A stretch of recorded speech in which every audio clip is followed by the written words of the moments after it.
नमस्कार, स्वागत है आपका लोकसभा टीवी पर। मैं हूं मनोज वर्मा और आप देख रहे हैं हमारा खास कार्यक्रम संवाद। संवाद में इस बार हम बात करेंगे पश्चिम बंगाल के राज्यपाल जगदीप धनखड़ जी से। जगदीप जी, आपका बहुत बहुत स्वागत है हमारे कार्यक्रम में।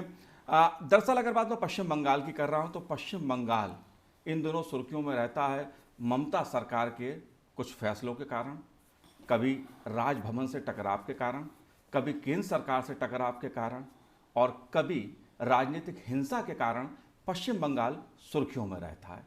इसलिए पश्चिम बंगाल की जो सियासत है उस पर राजभवन की खास तौर पर नज़र रहती है। जगदीप धनखड़ जी से मैं बात करूंगा, पश्चिम बंगाल की राजनीति की बात करूंगा, संघीय व्यवस्था में जो राजभवन की भूमिका है, राज्यपालों की भूमिका है, उसके क्या मायने हैं, उसको भी जानने समझने की कोशिश मैं करूंगा। जगदीप धनखड़ जी, सबसे पहला सवाल तो यही उठता है पश्चिम बंगाल के संदर्भ में कि जो राजभवन की भूमिका है और ख़ास तौर से जो राज्यपाल की भूमिका है पश्चिम बंगाल में, और संघीय व्यवस्था की अगर मैं बात करूं, उसे आप कैसे देखते हैं? मनोज जी, देखिए, भारत के संविधान में साफ लिखा हुआ है, राज्यपाल जब शपथ लेता है that is under article 159 of the constitution. उस शपथ के दो हिस्सा है। पहला हिस्सा है राज्यपाल इंडियन कॉन्स्टिट्यूशन को प्रोटेक्ट करेगा, that is the first part. Second part जो ध्यान लोग कम देते हैं but is very significant, he shall ever be in the service of the people of state of West Bengal. अब आप देखिए, भारत के संविधान में मुख्यमंत्री या अन्य वरिष्ठ लोग जो शपथ लेते हैं उनकी शपथ का हिस्सा होता है they will work in accordance with the constitution. But राज्यपाल और राष्ट्रपति की शपथ ऐसी है where focus is on protecting the Indian constitution. जी, तो the obligations of the governor are duly spelled out. Governor has to act within these two parameters. जब से मैं पश्चिम बंगाल का राज्यपाल बना हूँ जी, and I can tell you, I take it as a very fortunate development कि आज़ादी के बाद जन्मा हुआ मैं पहला राज्यपाल हूँ।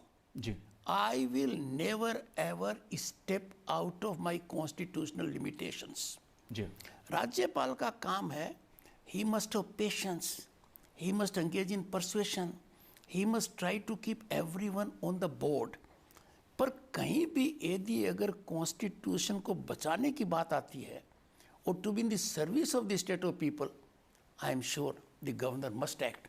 सो this is categorically spelled out. Our founding fathers in the constitution had come out with this कि गवर्नर का रोल क्या होगा।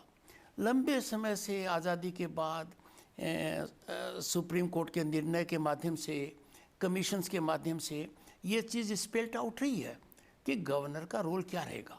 मैं आपको एक उदाहरण देता हूँ। जी, वीवी गिरी जो देश के राष्ट्रपति थे, उपराष्ट्रपति थे, वो राज्यपाल भी थे।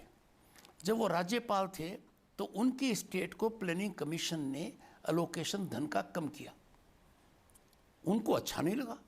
वो राज्य की तरफ से नुमाइंदगी करने प्लानिंग कमीशन के पास आए कि मेरे स्टेट को आपने कम क्यों दिया है। राज्यपाल is an important link between the state and the union also.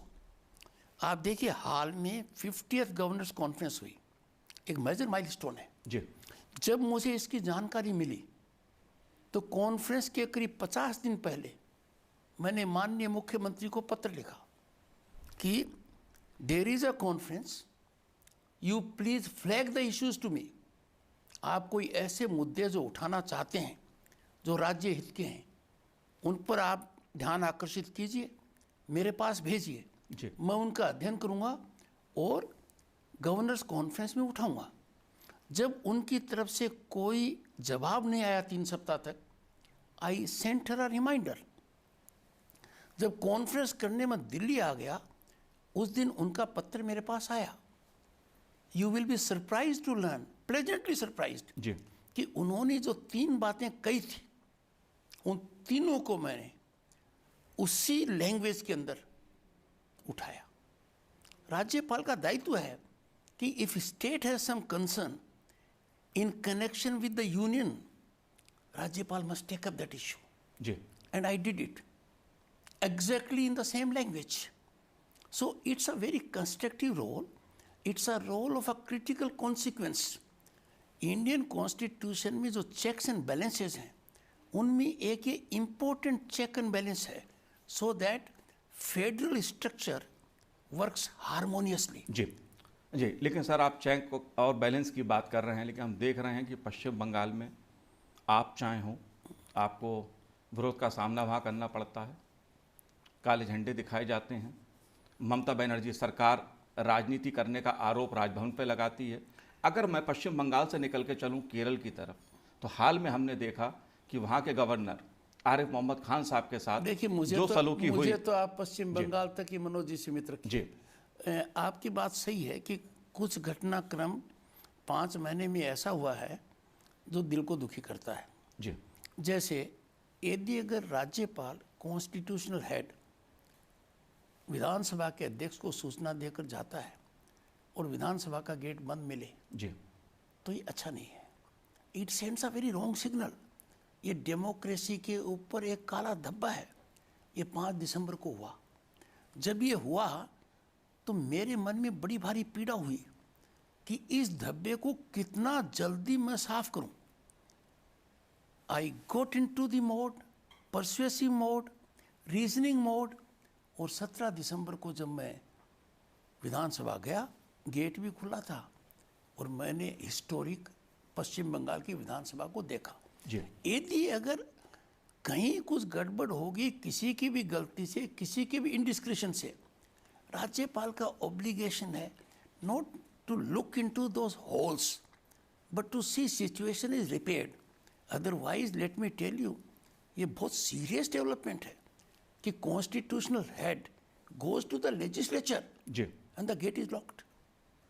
26 नवंबर को कॉन्स्टिट्यूशन डे मनाया जाता है। इसकी शुरुआत प्रधानमंत्री जी ने प्रधानमंत्री बनते ही 2015 में की। जी,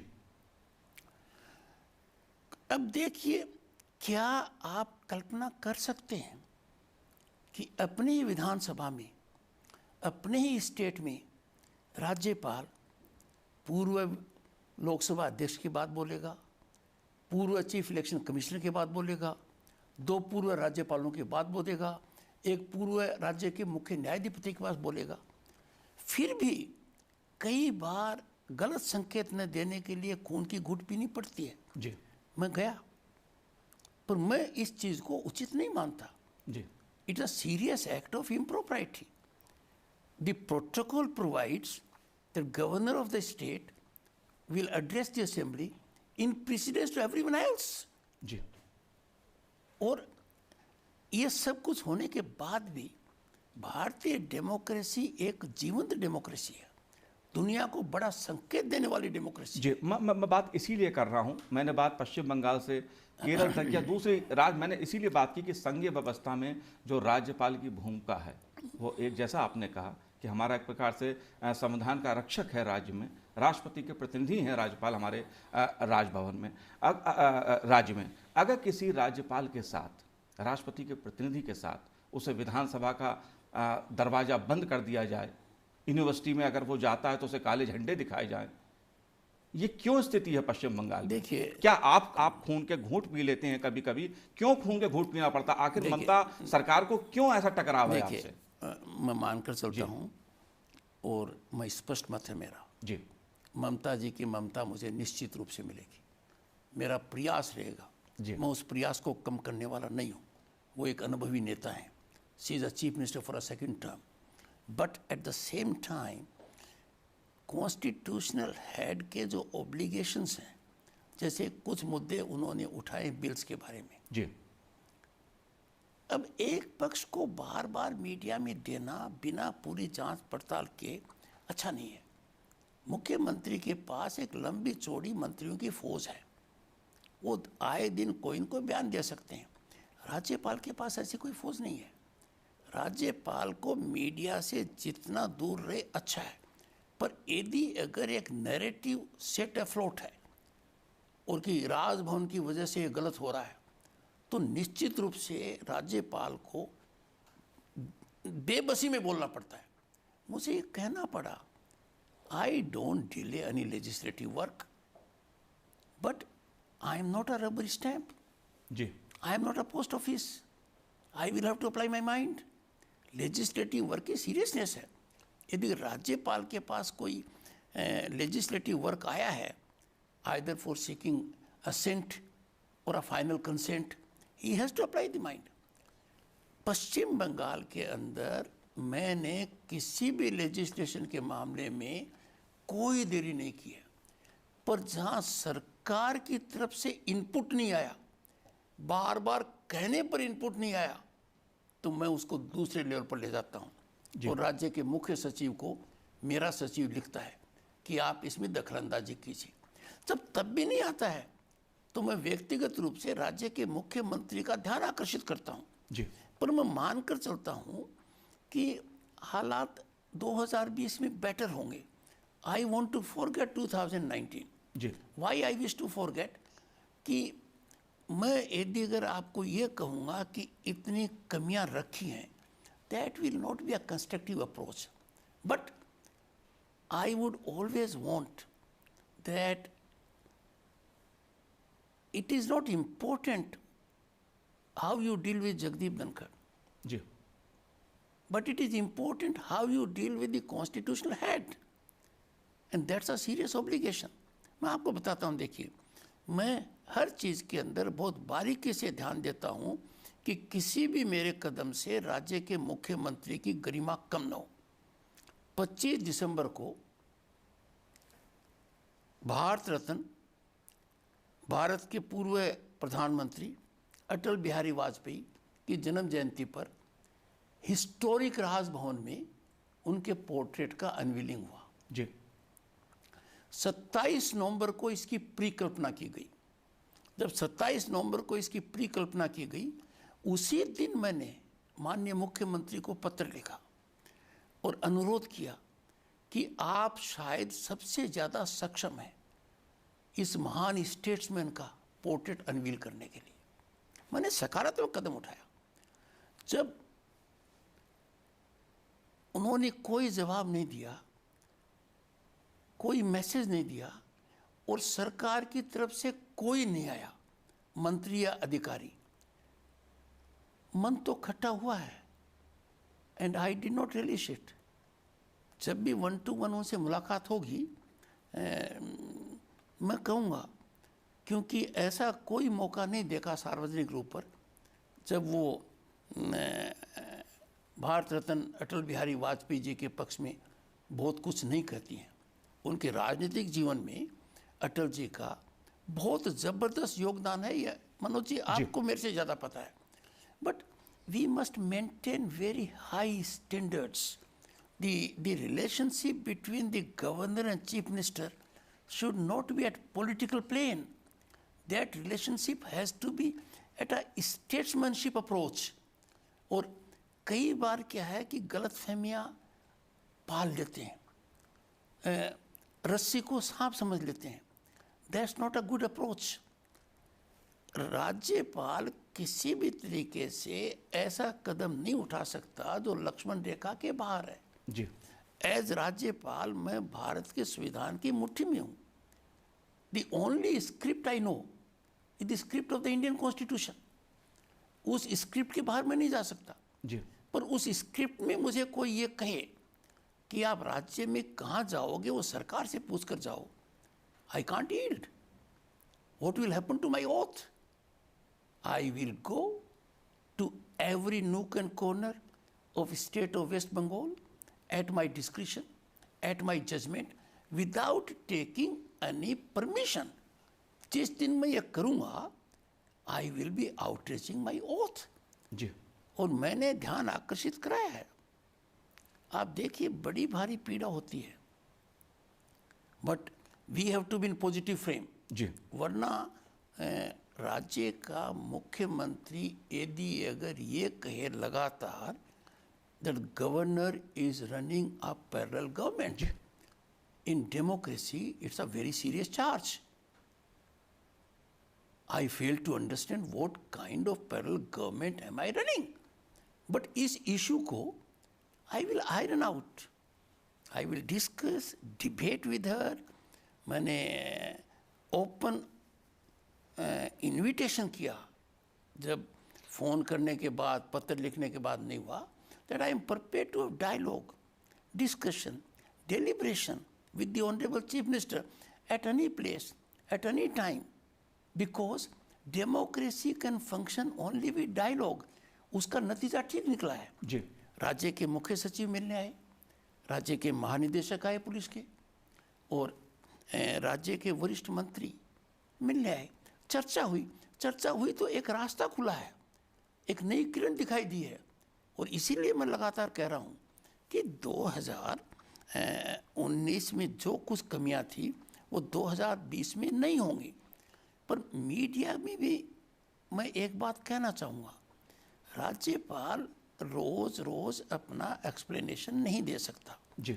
ये जो नैरेटिव लगातार एफ्लोट किया जाता है that the governor is at loggerheads with the government, ये रिवर्स में है। राज्यपाल is not at the loggerheads,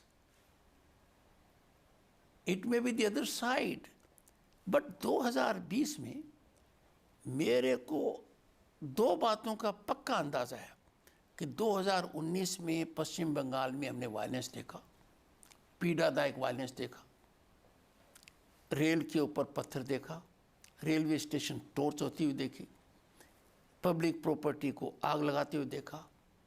ये 2020 में नहीं होगा। कारण देखिए कौन सी भूमि है, पूरे देश में इससे ज़्यादा कल्चरल डेप्थ वाली, कल्चरल रिच वाली कोई भूमि नहीं मिलेगी। जी, मैं धनखड़ साहब आपसे ये समझना चाहता हूँ कि आपने जितनी चीज़ें बताई, पूरा देश देख रहा है कि पश्चिम बंगाल में ममता बनर्जी सरकार और राजभवन के बीच किस तरह का व्यवहार हो रहा है। एक सरकार अपने यहाँ राज्यपाल के साथ कैसा व्यवहार करती है वो दुनिया देख रही है। मैं ये समझना चाहता हूँ आखिर ममता बनर्जी सरकार या खुद मुख्यमंत्री ममता बनर्जी बहुत अनुभवी राजनेता हैं, ऐसा व्यवहार क्यों कर रही है? क्या वजह क्या है? आप क्या समझे इतने दिनों में? क्या राजनीति है? देखिए, क्या दिल्ली से शिकायत है? किससे शिकायत है उन्हें? देखिए, इस प्रश्न को तो आपको किसी और से पूछना पड़ेगा जी। पर मैं एक उदाहरण देता हूँ। मैं कभी भी सार्वजनिक रूप से मुद्दा नहीं उठाता। पहली बार, जैसे सरकार के करोड़ों रुपए के विज्ञापन जिसमें माननीय मुख्यमंत्री हैं, उनके साइड में मुख्य सचिव बैठे हैं, उनके साइड में राज्य के पुलिस महानिदेशक बैठे हैं, वरिष्ठ अधिकारी बैठे हैं, वो हर अखबार में आते हैं, प्रिंट मीडिया में आता है वो ऐड, वो टेलीविजन्स पर आता है, लंबा ऐड आता है और कहता है हम सिटीजन अमेंडमेंट एक्ट को का विरोध करेंगे। जी। एक मौलिक मुद्दा उठता है, क्या सरकार सरकारी खजाने का उपयोग भारत की सदन द्वारा निर्मित कानून के खिलाफ मिशन मोड में कर सकती है? क्या कैंपेन कर सकती है? मेरा स्पष्ट मत है ऐसा नहीं हो सकता। ये एक बहुत गंभीर लैप्स है। चूंकि अब ये राज्य के उच्च न्यायालय के समक्ष है और इसके ऊपर पूरा स्टे दिया गया है, इस पर मैं ज़्यादा विवेचना नहीं करूँगा। पर सबसे पहले इस मुद्दे को मैंने उठाया, पहले इनफॉर्मली, फिर पत्र द्वारा, फिर सार्वजनिक रूप से, कि in democracy we can not use public funds of the government to lead an agitation, to promote an agitation in mission mode against law of the land.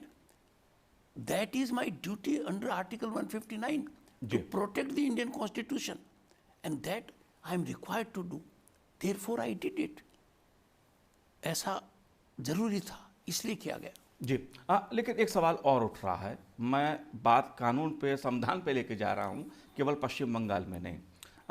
संसद से एक बिल पारित हुआ, सिटीजन अमेंडमेंट बिल पारित हुआ, राष्ट्रपति जी ने उस पर हस्ताक्षर किए और वो कानून बना।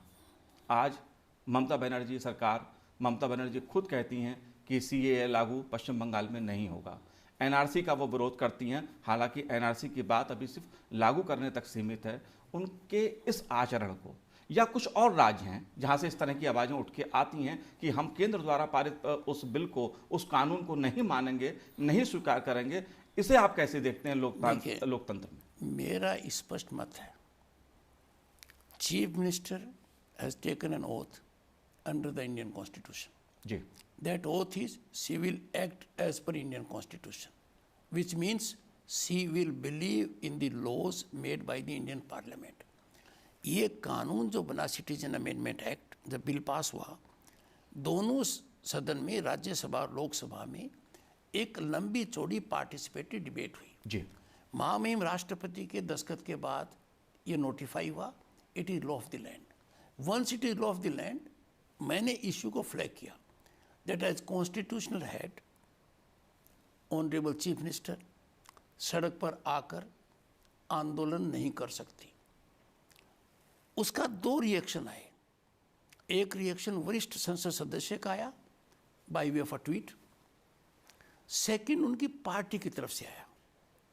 तृणमूल कांग्रेस ने आधिकारिक रूप से मुझे एक पत्र लिखा और उन्होंने कहा कि वो मुख्यमंत्री की हैसियत से ऐसा नहीं कर रही हैं जी वो टीएमसी के नेशनल प्रेसिडेंट की हैसियत से ऐसा कर रही हैं। मैंने लिखित में कहा है कि मैं इससे सहमत नहीं हूँ, क्योंकि जब आप भारत के संविधान की ओथ लेते हैं तो उस ओथ को आप आधी नहीं ले सकते, उस ओथ को सब्जेक्ट नहीं कर सकते कि I am taking this oath subject to this. कल मैं कहूँ कि I have taken oath of the governor of state of West Bengal, but that is subject to some other role which I may play in some societal organization. That can't happen. तो ये नहीं है। मेरी स्पष्ट मान्यता है, anyone who has taken constitutional oath, that oath is supreme. Any violation of that is impermissible. Bharat का संविधान, मनोज जी, आपको प्रोटेस्ट की इजाज़त देता है।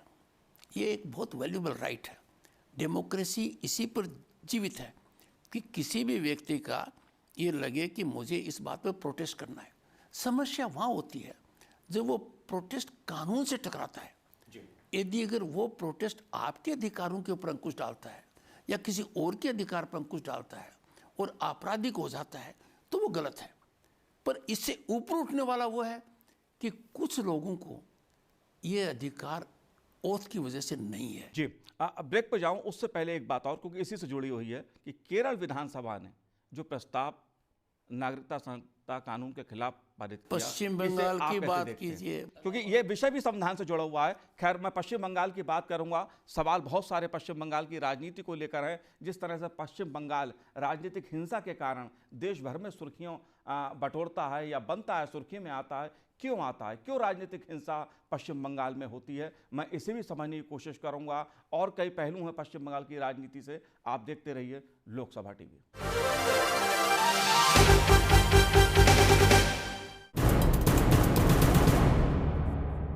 ब्रेक के बाद आपका स्वागत है। आप देख रहे हैं हमारा खास कार्यक्रम संवाद, और संवाद में इस बार हम बात कर रहे हैं पश्चिम बंगाल के राज्यपाल जगदीप धनखड़ जी से। जगदीप जी, आपका ब्रेक के बाद फिर से स्वागत है। तमाम तरह के सवाल उठते हैं पश्चिम बंगाल को लेकर। बात विकास की भी आती है, बात एजुकेशन की भी आती है, लेकिन पश्चिम बंगाल विकास या एजुकेशन से ज़्यादा राजनीतिक हिंसा के लिए सुर्खियां देश में बटोरता है। ये सुर्खियां बटोरना मैं कोई सकारात्मक नहीं मानता। एक तरह से लोकतंत्र में इस तरह की हिंसा का कोई स्थान नहीं होना चाहिए। मैं सवाल इसलिए उठा रहा हूं कि 2019 में लोकसभा के चुनाव हुए और उसके बाद जिस तरह की हिंसा हुई, राजनीतिक हिंसा चुनाव के दौरान समझ में आती है, लेकिन परिणाम आने के बाद हिंसा हो और राजनीतिक कार्यकर्ताओं को निशाना बनाया जाए, इसे आप कैसे देखते हैं? देखिए, ये मेरे लिए बहुत बड़ी चिंता का विषय रहा है। जी, जब 2019 में लोकसभा चुनाव हुए, हर फेज़ के अंदर पश्चिम बंगाल सुर्खियों में वायलेंस की वजह से रहा। राज्यपाल बनने के बाद मैंने कोई मौका नहीं चूका जहां मैंने जनता को ये आह्वान नहीं किया हो कि I look for state of West Bengal which will be known as the most peaceful state in the entire country. हमें ये कलंक धोना है, क्योंकि यदि अगर हिंसा पश्चिम बंगाल में है तो उसके दो बहुत मेजर कारण हैं। It can happen anywhere but why in state of West Bengal? जी, परमहंस जी की लैंड है। जस्ट इमेजिन, विवेकानंद जी, माँ Sharda, sister Nivedita, Guru Rabindranath Tagore, any number of them. किसी ने तो ये नहीं कहा कि आप वायलेंस का रास्ता अपनाओ। To take to violence is not good.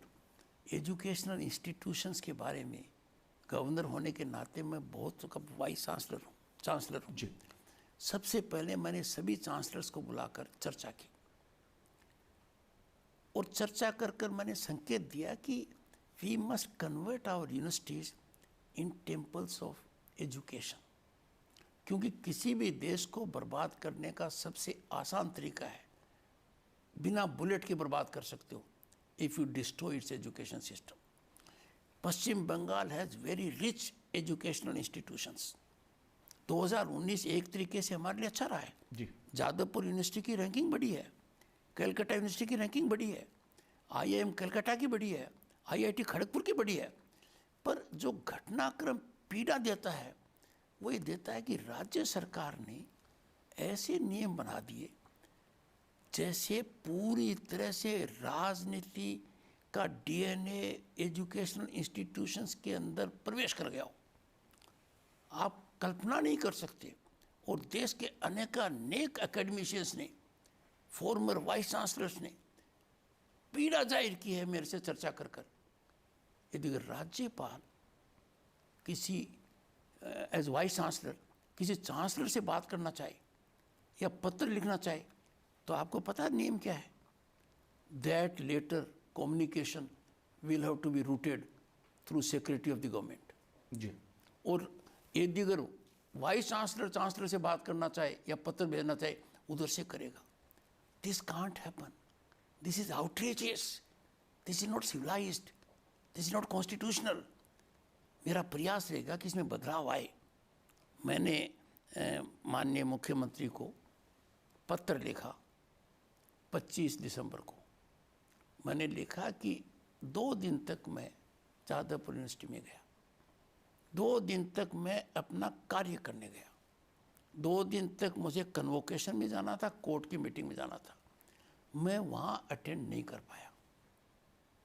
इसलिए अब आप और हम मिलकर इस मामले का हल निकालें जी। वरना इससे शिक्षा जगत के ऊपर दूरगामी एक बहुत ही प्रतिकूल असर पड़ता है और इसके दूरगामी दुष्परिणाम निकलेंगे।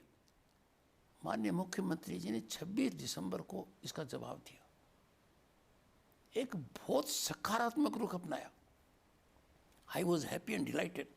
जब मैंने आपको कहा कि 2020 की तस्वीर अलग होगी, उसके अंदर 2019 में जो कमियां थी वो नहीं दिखेंगी, मैं इसी पत्र से कर रहा हूँ। उन्होंने कहा कि संबंधित मंत्री आपसे इस विषय में चर्चा करेंगे। वो चर्चा हुई है। इससे आई सी रे ऑफ होप कि अब हम हालात को आगे बढ़ाने की स्थिति में आ जाएंगे। मैंने सभी वाइस चांसलर्स की मीटिंग 13 जनवरी को बुलाई है ताकि उनसे चर्चा कर सकूं, उनसे पता लगा सकूं क्या है। और मेरा स्पष्ट मानना है विश्वविद्यालय के मामले में सरकार का राज्यपाल एज चांसलर रोल बहुत सीमित है। उन दोनों में ये नहीं होना चाहिए कि who is the big one, कि चांसलर है या सरकार है। दोनों का लिमिटेड रोल है। They must not cross that limits and let universities be autonomous, let them function about it. एक नई जो बहुत बड़ी बीमारी पैदा हो गई है कि मतभेद होते ही युद्ध चालू हो जाता है। We have to learn to disagree with grace. एक का एक विचार हो सकता है, दूसरे का दूसरा विचार हो सकता है। विश्वविद्यालय और शैक्षणिक संस्थाओं में विचारों का आदान प्रदान होना चाहिए। विचारों का टकराव हो सकता है, पर वो टकराव इतना नहीं हो सकता जिससे कि एक एनमिटी ज़्यादा हो, जिससे कि वातावरण बिगड़ जाए, जिससे हिंसक प्रवृत्ति आगे बढ़ती रहे। दूसरा, विश्वविद्यालय के अंदर पॉलिटिक्स की एंट्री खतरनाक है। Let the students exploit their talent, get the fruits of their labour. पर ये जो पॉलिटिसाइजेशन है ये खतरनाक है, और ये पॉलिटिसाइजेशन मैं नहीं कह सकता कि पश्चिम बंगाल में नहीं है जी। तो मेरा प्रयास रहेगा to bring an end to it in cooperation with the state government. और मुझे उम्मीद है we will succeed.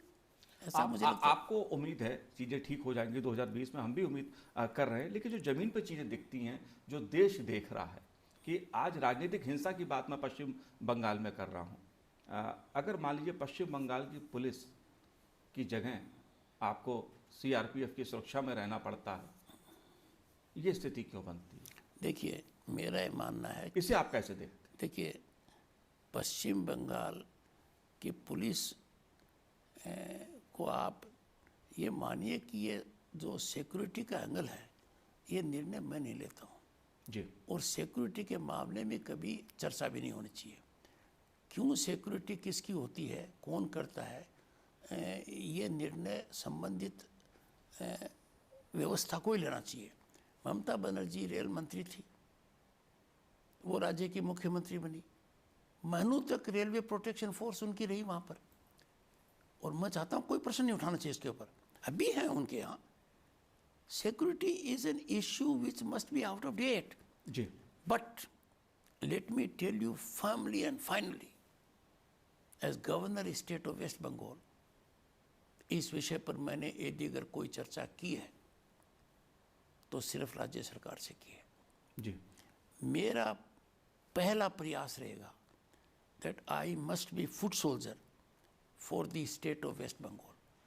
I will do everything to see that the state of West Bengal should be on incremental rise. मैं 16-17 घंटे रोजाना काम करता हूँ। मैं किसी भी डेलीगेशन को, किसी भी व्यक्ति को मिलने से मना नहीं करता। सांस्कृतिक कार्यक्रम हो, शैक्षणिक कार्यक्रम हो, मैं सब अटेंड करता हूँ। थोड़ा मन दुखी होता है जब पहली यूनिवर्सिटी मेरे कार्यक्रम को रद्द कर देती है इजाज़त लेने के बाद, दूसरी कर देती है, तीसरी कर देती है, चौथी कर देती है, पांचवी कर देती है। जब छठी करती है, then I raised a serious grievance. Then I get in touch with the government and everyone. ये नहीं हो सकता। चांसलर के कहने के बाद वाइस चांसलर बिना चांसलर से चर्चा किए हुए यदि अगर कार्यक्रम जो महत्वपूर्ण है, फॉर्मल नेचर के हैं, रद्द कर देता है, which means they are in political cage, जी, they are in political captivity, they are being remote control by politics, and that is absolutely devastating for the education scenario. और मेरा मानना है that I as constitutional head have a role. Chief Minister as executive head has a much bigger role, but we must work for betterment of education. ऐसा होगा, मेरा मानना है। दूसरा देखिए, नहीं सर, बेटर कैसे होगा? अगर मैं कुछ योजनाओं की बात करूं, देखिए मैंने दिल्ली से कोई बिल पास होता है, केंद्र सरकार बिल पास करती है जनता के हित में, उसे मना करती है पश्चिम बंगाल की सरकार।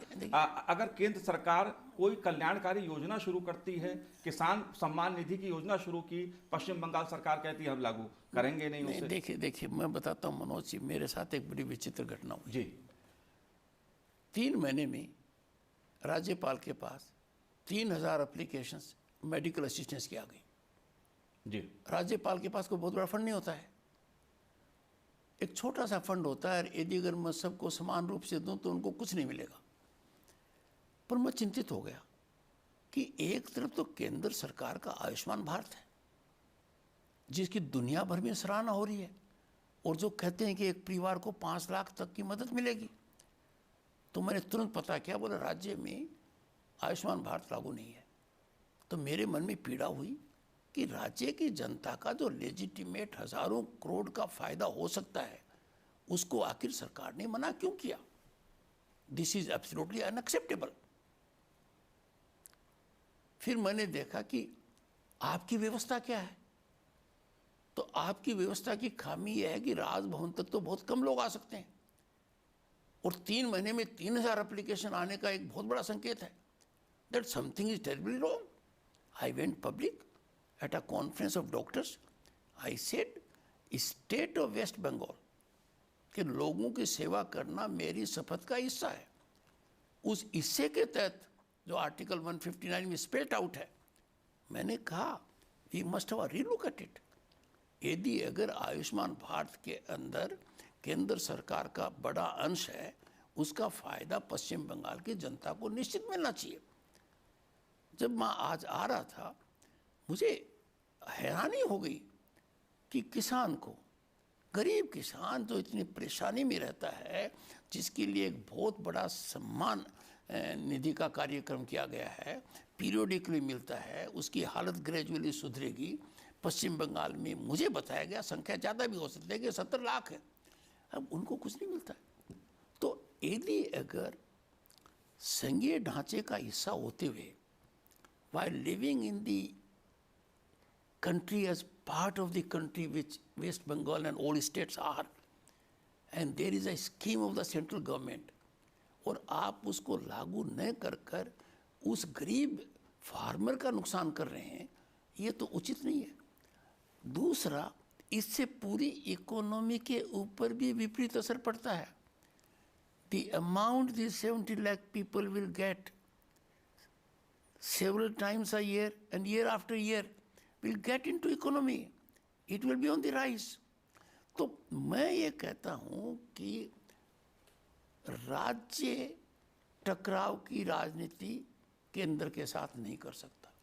राजनीतिक दल क्या करते हैं उससे मेरे को सरोकार नहीं है जी। राजनीतिक दल अपना मंतव्य रख सकते हैं, अपना एजेंडा रख सकते हैं। They can get into agitation mode, they can get together, whatever they do, that's not my concern. पर मेरा कंसर्न है state of West Bengal can not be in a position to ignore welfare schemes of the central government which are beneficial to the people of state of West Bengal. और ऐसा होता है तो मैं लक्ष्मण रेखा पार नहीं करता हूँ, क्योंकि मेरी शपथ में है I will serve the people of state of West Bengal to the best of my capacity. I will be failing in my capacity if I can't give them their due. And the first step to give them their due is I will appeal to the state government. They must have no issue on this. They must fall in line and act accordingly. दूसरा क्या है कि जो बड़ी चिंता का विषय है, लंबे समय के बाद वहाँ पर पुलिस राजनीति के अंदर प्रवेश कर गई है, ये चिंता का विषय है जी। दिस मैं समझता हूँ बड़ा चिंता का विषय है। दिस शुड बी curtailed, क्योंकि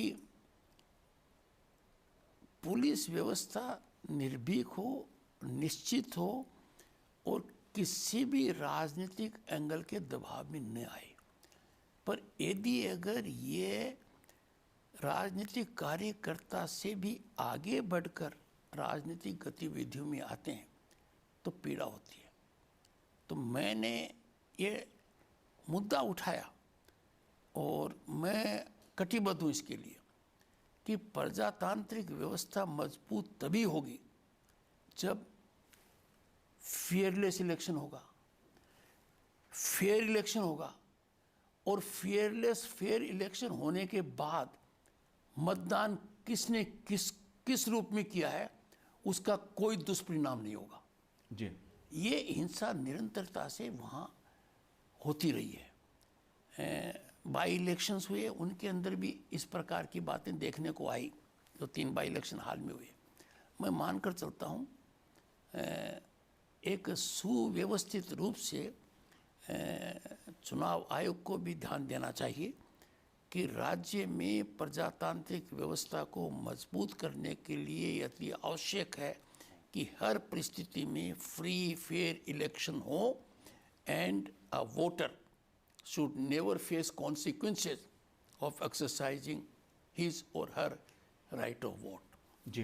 लेकिन आप सर फेयर इलेक्शन की बात कर रहे हैं, देखने में आता है कि जो अगर बीजेपी का कार्यकर्ता है या कम्युनिस्ट पार्टी का कार्यकर्ता है, कांग्रेस पार्टी का कार्यकर्ता है, उनको भी निशाना बनाया जाता है। केंद्रीय मंत्री वहाँ अगर दौरे पे जाते हैं तो उन पे हमला किया जाता है। इस तरह की घटनाएं भी सामने आती हैं। मनोज जी, मैं इंडिविजुअल डिस्प्यूट्स पर नहीं जाऊँगा, इंडिविजुअल इंस्टेंसेस पर भी नहीं जाऊँगा। मैं एक बड़ी पिक्चर को देख रहा हूँ, उस बड़ी पिक्चर में मुझे कुछ कमियां नज़र आती हैं, तो मैं ध्यान आकर्षित इसलिए करता हूँ क्योंकि आप मानकर चलिए पश्चिम बंगाल की जो रिचनेस है वो इतनी ज़बरदस्त है, और ये मैं कहता हूँ और दावे के साथ कहता हूँ, we have so much potential of tourism on account of rich cultural wealth, historical background कि सिंगापुर, न्यूजीलैंड, स्विट्ज़रलैंड, फ्रांस और इटली को इधर आप एक तरफ रख दें, पश्चिम बंगाल का पलड़ा भारी होगा। We only have to exploit. लेकिन सर अभी तो तस्वीर ऐसी उभर के सामने आती है, आपने कहा आप लक्ष्मण रेखा नहीं लागेंगे, लेकिन सीमा रेखा से लांग कर बांग्लादेशी घुसपैठिए पश्चिम बंगाल में आ जाते हैं। देखिए, उद्योग धंधे चौपट, ऐसी खबरें आती हैं। देखिए, मेरा ये मानना है कि अच्छे हालात होंगे जी, लोगों के समझ में आ रहा है, प्रशासन के भी समझ में आ रहा है, और ये ज़रूरी है, क्योंकि यदि अगर अब इन बातों की ओर ध्यान नहीं दिया गया तो पश्चिम बंगाल का ऐत है। एंड टू एंश्योर दैट, मुझे लगता है कि everyone will have to be on the same boat। और जो रविंद्रनाथ टैगोर ने कहा था कि भय का वातावरण भयानक होता है, मेरी स्पष्ट मान्यता है कि यदि अगर किसी भी समाज में मेजॉरिटी लोग साइलेंट रहते हैं, लंबे समय तक साइलेंट रहते हैं, तो फिर हालात ऐसे हो जाते हैं कि उनको साइलेंस कर दिया जाता है, और वो डेमोक्रेसी के लिए कभी ठीक नहीं है। जी, I am very confident that people of state of West Bengal, वो लोग हैं, maximum people in cellular jail at Port Blair are from state of West Bengal. People who fought for freedom of the country, state of West Bengal has been at the forefront. और मैं मानकर चलता हूँ कि 2019 के अंदर जो दो प्रमुख घटनाएं हुई हैं, उनमें स्टेट ऑफ वेस्ट बंगाल का बहुत बड़ा हाथ है। भारत के संविधान से अनुच्छेद 370 का हटना, उसकी शुरुआत किसने की? डॉक्टर श्यामा प्रसाद मुखर्जी ने सबसे पहले शुरुआत की, एक नारा दिया, he laid down his life for it. Indian constitution के अंदर तो निर्माण हुआ शांति निकेतन और कला निकेतन में हुआ, और नंदलाल बोस ने जो स्क्रिप्चर्स लिखे वहाँ, जो मिनिएचर्स आए इंडियन कॉन्स्टिट्यूशन में, how it was crafted, it was there. तो जिस प्रांत ने इतना कुछ दिया है देश को, जिस प्रांत ने देश को सच्चाई का रास्ता दिखाया, जिस प्रांत में इतने बड़े बड़े महानुभाव रहे हैं, वो प्रांत बहुत लंबे समय तक इस प्रकार के बीमारी से ग्रस्त नहीं हो सकता। जी, वहाँ सवेरा होना निश्चित है, लोग पीड़ा को समझेंगे, और ये मेरा ड्रीम है कि पश्चिम बंगाल का नवयुवक ज़्यादा से ज़्यादा काम करने के रास्ते पश्चिम बंगाल में ढूंढे। जी, और वो शुरुआत तब होगी जो जिन बातों की ओर मैंने संकेत दिया है, उनमें एक सुधारवादी रास्ते की ओर हम बढ़ेंगे, एंड दैट विल हैपन। फिलहाल क्या है कि लंबे समय से कुछ प्रक्रिया ऐसे हो गई, संविधान की अनदेखी, जो मेरे लिए पीड़ादायक है। माननीय मुख्यमंत्री का दायित्व है कि वो राज्य के राज्यपाल को संविधान की भावना के अनुरूप समय समय पर ब्रीफ करें, और प्रमुख घटनाक्रम कोई प्रांत में हो जाए तो निश्चित रूप से ब्रीफ करें। अब तक ब्रीफ न करने का मतलब ये हो सकता है कि कोई प्रमुख घटना हुई नहीं है, पूरा अमन चैन है, पर ऐसा तो नहीं है। जी, घटना भी हुई है, और अमन चैन की भी बहुत बड़ी कमियां रही हैं। She has to perform her duty. Sir आखिरी बात, आमतौर पर यह माना जाता है कि जब जनता किसी सरकार से निराश होती है, राजनीतिक दल किसी सरकार से हताश होते हैं, अपनी उपेक्षा महसूस करते हैं, तो वो राजभवन की तरफ देखते हैं। जनता से आपका संवाद कैसा है? देखिए, पहले तो मनोज जी मैं कहूँगा कि राजभवन को राजनीति से दूर होना चाहिए। जी, राजभवन को राजनीतिक अखाड़ा बनने का प्रयास कोई करता है तो वो ठीक नहीं है। I am determined to have a totally non political approach. जी, मेरे पास किसी भी राजनीतिक दल का कोई व्यक्ति मिलता है, और मैं कह सकता हूँ प्रतिपक्ष के लोग मेरे से ज़्यादा मिलते हैं, उनके कार्यक्रमों को मैं 300 किलोमीटर सड़क पर जाकर भी अटेंड करता हूँ। I am in touch with them, but I tell everyone, I go to everyone's programmes. Raj Bhavan को पॉलिटिकल प्रिज्म से देखना किसी के लिए भी ठीक नहीं है, but winds of change must flow across the state. Raj Bhavan में कोई भी आना चाहता है, मेरे पास पत्र आता है, उसी रात को तय करता हूँ, ज़्यादा समय बैठकर सामूहिक रूप से भी लोगों को मिलना, कार्यक्रम अटेंड करना, आई डू इट. कारण that is the energy. If in a brief period I have come to know so much about the state, it is only on one account कि जो लिखते हैं उनको जब पूरा पढ़ता हूँ तो मुझे पता लगता है कि वास्तविक हालात क्या हैं. जी. एंड आई एम श्योर 2020 अच्छा रहेगा. Paschim Bangal will be known as a peaceful state and we will have a state जो देश में कहेगा सबसे पीसफुल पोल्स के लिए यदि अगर कोई स्टेट जाना जाता है तो पश्चिम बंगाल है. और इसमें इलेक्शन कमीशन से ज़्यादा सक्रियता दिखानी पड़ेगी पश्चिम बंगाल के मतदाता को, निर्भीकता दिखानी पड़ेगी पश्चिम बंगाल के मतदाता को, कमिटमेंट और डायरेक्शन दिखाना पड़ेगा पश्चिम बंगाल के मतदाता को. क्योंकि प्रजातंत्र के अंदर सबसे बड़ा बदलाव, स्थायी बदलाव सिर्फ मत के हिसाब से आता है. तो उस मत में यदि अगर कोई कमी हो जाएगी, कोताही हो जाएगी, कमजोरी हो जाएगी तो ये प्रजातंत्र को कमज़ोर करने वाला मुद्दा होगा. और मैं मानकर चलता हूँ कि पश्चिम बंगाल का मतदाता निश्चित रूप से निर्भीक तरीके से अपने विवेक के हिसाब से, अपने मनचाहे के हिसाब से अपने मत का उपयोग करेगा और शांतिपूर्ण तरीके से करेगा तो एक तस्वीर और उभरेगी, ऐसी मेरी कल्पना है. चलिए उम्मीद करते हैं कि 2020 में जो राजभवन और ममता सरकार के बीच तल्खी है वो मिटेगी. बिल्कुल मिटेगी मनोज जी. लोकतंत्र मजबूत होगा. बिल्कुल मिटेगी मनोज जी, आप मानकर चलिए. मैं प्रयासरत हूँ, मैं आसानी से प्रयास छोड़ने वाला नहीं हूँ. जी. I will be patient, I will be persuasive. दिक्कत वहाँ आएगी जब मेरे परसुएशन को कोई कमजोरी मान लेगा. जी. मैं मानकर चलता हूँ कि मेरे परसुएशन को कमजोरी मानने का निष्कर्ष कोई न निकाले, ये मेरा सबसे आग्रह है. जी. चलिए उम्मीद करते हैं कि ममता बनर्जी, मुख्यमंत्री ममता बनर्जी भी इस भावना को समझेंगी और रिश्तों को मजबूत करेंगी. आप तो इतना ही कहिए कि ममता जी मुझे ममता दें. तो उम्मीद करता हूं सर 2020 में ममता बनर्जी की ममता आपको मिलेगी. आपने हमसे बात की, आपका बहुत बहुत शुक्रिया. तो संवाद में इस बार इतना ही. मुझे दीजिए आज्ञा. नमस्कार.